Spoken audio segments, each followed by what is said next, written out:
नमस्कार, आप देख रहे हैं लाइव न्यूज नई सोच और मैं हूं आपके साथ शालिनी।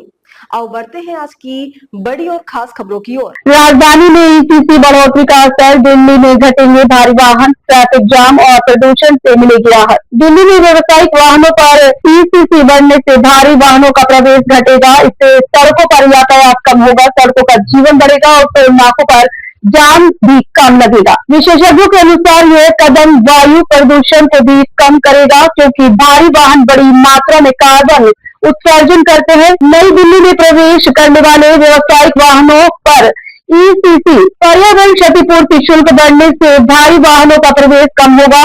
इससे दिल्ली में सड़कों पर चलने वाले यातायात में तो कमी आएगी ही, साथ ही सड़कों का जीवन भी बढ़ेगा, क्योंकि भारी वाहनों के सड़कों पर आने सड़कों की स्थिति ज्यादा खराब होती है। दिल्ली का यातायात सुगम होने के साथ ही जब भारी वाहन कम या मात्रा में दिल्ली में आएंगे तो टोल नाकों पर लगने वाले जाम में भी कमी आएगी। विशेषज्ञों के अनुसार सबसे पहले दिल्ली में वायु प्रदूषण के स्तर में भी कमी आएगी, क्योंकि 2 धुरी का एक डीजल का वाहन 100 से 200 किलोमीटर अगर चलता है तो वह प्रतिदिन 12.6 से लेकर 30 किलोग्राम तक कार्बन उत्सर्जन करता है। ऐसे में 7,000 में 5 वाहन भी कम होते हैं तो 1.5 लाख किलोग्राम प्रतिदिन CO2 कम उत्सर्जन होगा। दिल्ली में भारी वाहन अक्सर जाम का कारण माने जाते हैं, क्योंकि कई बार ये उन सड़कों पर चले जाते हैं जहां पर सिर्फ छोटे वाहनों का ही प्रवेश होता है। वहां पर जाम का कारण यह वाहन बनते हैं। इतना ही नहीं, कहीं पर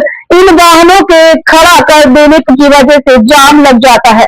साथ ही दिल्ली में कई सड़कें ऐसी हैं जो इन भारी वाहनों का भार सहन नहीं कर सकती। इसकी वजह से इन सड़कों की स्थिति भी खराब होती है। शहरी मामलों में जानकर और एमसीडी में निर्माण समिति के चेयरमैन रहे जगदीश ममगाई का कहना है कि कई बार वाहन चालक टोल बचाने के लिए अंदर के रास्ते का प्रयोग करते हैं, जिसकी वजह से भी जाम लगता है और छोटी सड़कों की स्थिति खराब हो जाती है। उन्होंने कहा कि यह सही है कि जिन वाहनों का गंतव्य दिल्ली नहीं है उनको दिल्ली में प्रवेश से हतोत्साहित करना चाहिए, लेकिन सभी वाहनों को इस श्रेणी में रखना उचित नहीं है।